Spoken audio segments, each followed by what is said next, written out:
Yes. Cheers to you. Cheers to me. And may we each remain in our highest evolved reality. If you're here right now, you have answered the call. You have been magnetized to me. Right here, right now in this moment. For truth, for balance, and because you are ready for a high vibrational bliss. And you are definitely a part of my soul tribe, my high vibing collective. So welcome. I'm Dr. Darlinda Z, the Enhermost Alchemist, and you are entering Soda. So let's get to it. Episode 3, The Leadership of Self. Alignment as the true blueprint of power. Before you can lead a family, before you can lead a team, before you can lead a movement, before you can even lead a company, you must first learn to lead yourself. Self-leadership is the birthplace of all other leadership. It is the soil from which every great vision grows. Without it, titles are meaningless. Positions are hollow. And applause is fleeting. But with it, with self-leadership, your very presence becomes strategy. Your life becomes an example. And your alignment becomes the blueprint that others can and will follow. This is why I believe savage self-mastery is not just a philosophy, not just a practice that I invented, but a leadership mandate. Because you cannot master others. You cannot steward vision until you have mastered the landscape of yourself. The myth of external leadership. The world has told us that leadership is about hierarchy, that leadership is about control, that leadership is about being the loudest voice in the room, the one giving orders, the one standing at the top while everyone else follows. But that is not leadership. Nowhere near it.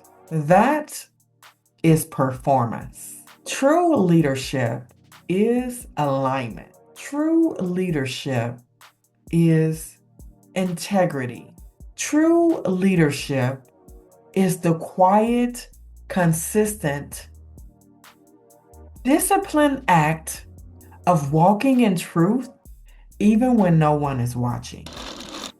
And here's the paradox. When you lead yourself well, you don't have to force anyone to follow you. Your life becomes the evidence.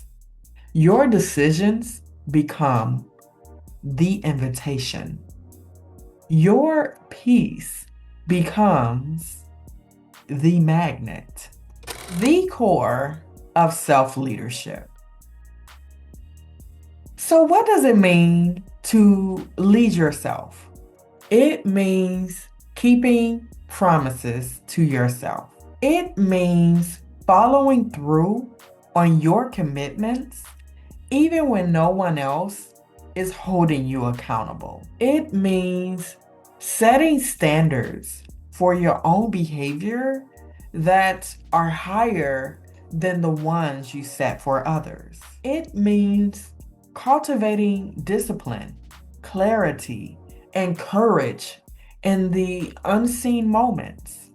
Self leadership is not about perfection, it is about consistency. It is about keeping every promise you make to yourself. It is about being the kind of person that you can trust.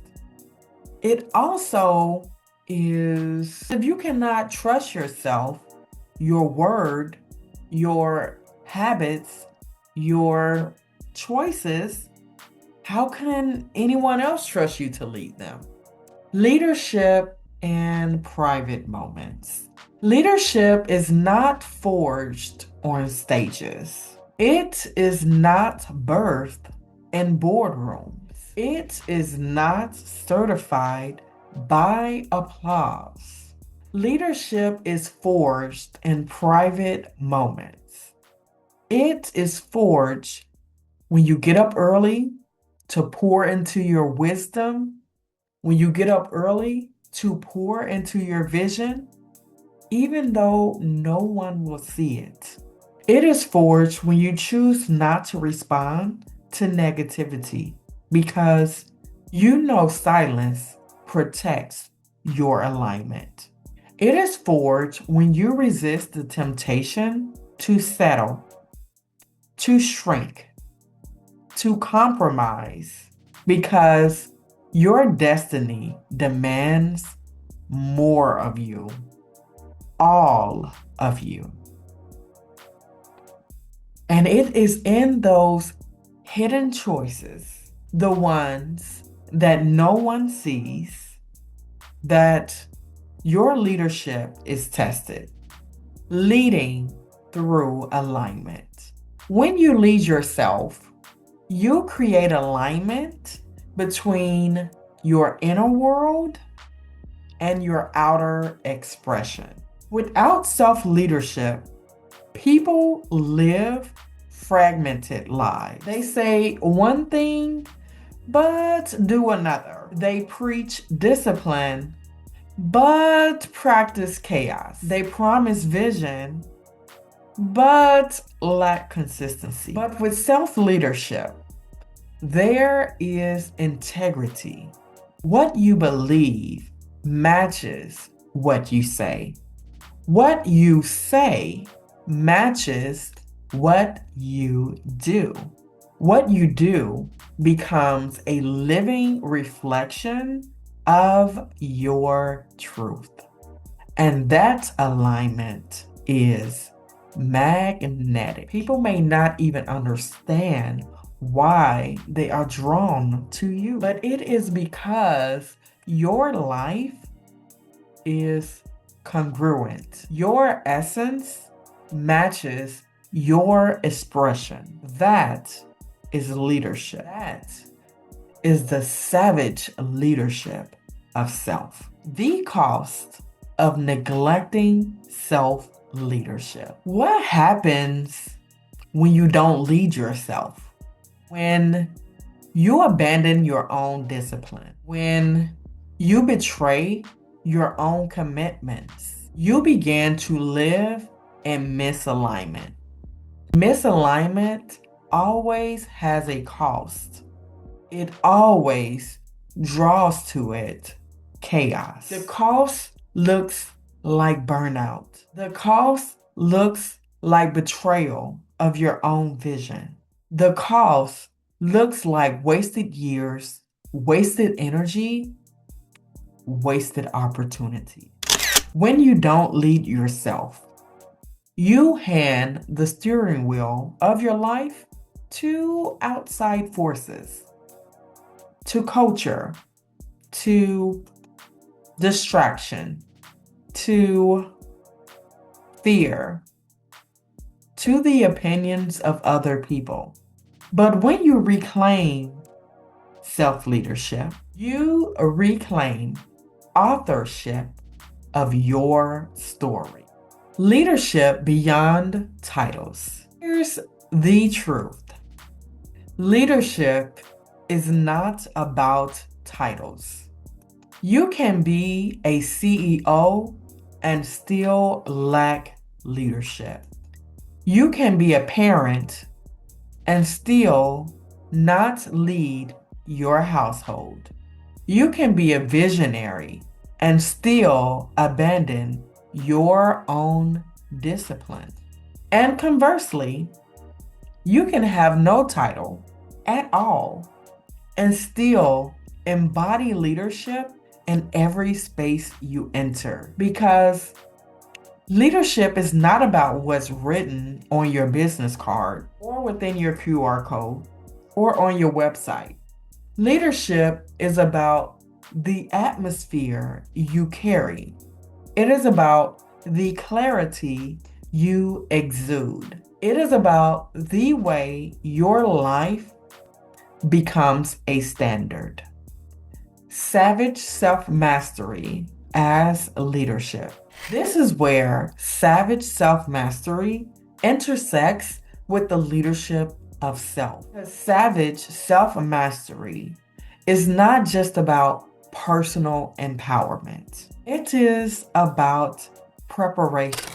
It is about equipping yourself to steward vision, people, and legacy. When you master yourself, you stop being a liability to your own calling. When you master yourself, you stop sabotaging opportunities. When you master yourself, you stop leaking energy into cycles of distraction and begin directing it into your destiny.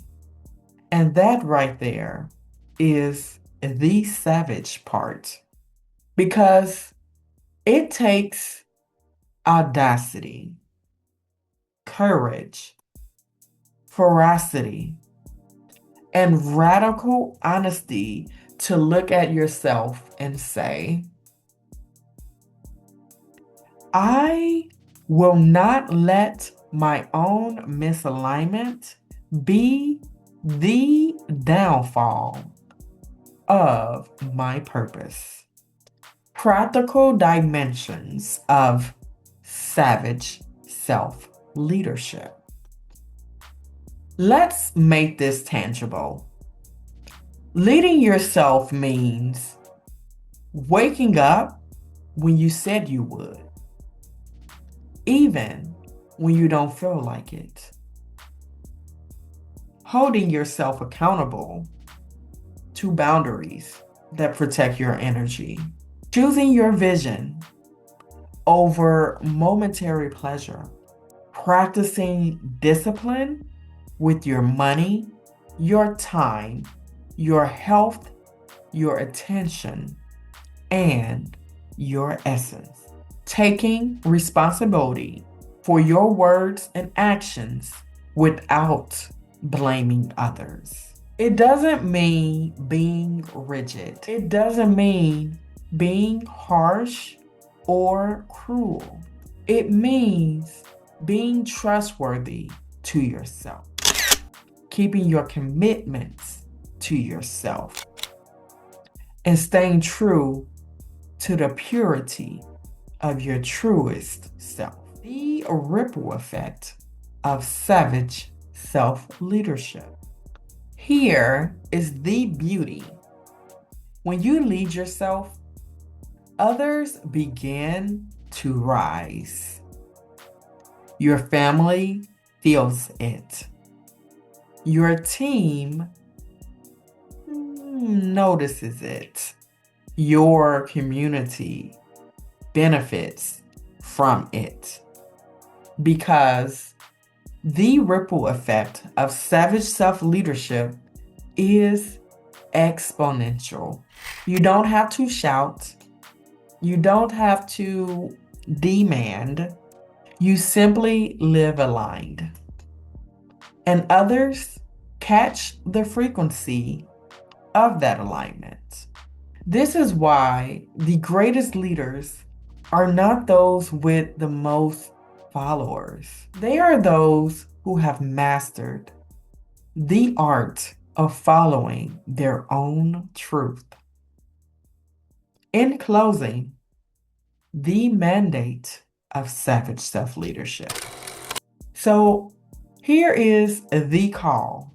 Lead yourself first. Lead yourself with integrity. Lead yourself with discipline. Lead yourself with grace, with compassion, and lead yourself with courage. And when you do, every other form of leadership becomes authentic. Every vision you carry becomes sustainable.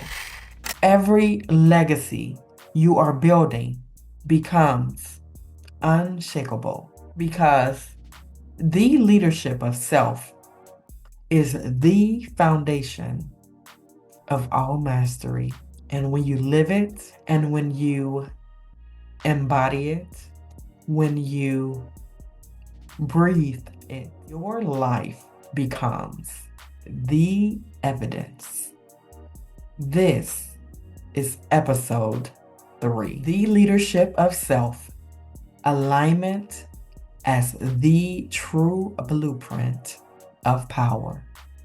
Let me leave you with this one more time. Leadership does not begin on stages or in titles. It begins within. This is the leadership of self, alignment as the true blueprint of power. And as always, that is it. That is all. There isn't any more right now. Tuning on a different frequency with Dr. Darlinda Z, the Enhermost Alchemist. Until next time.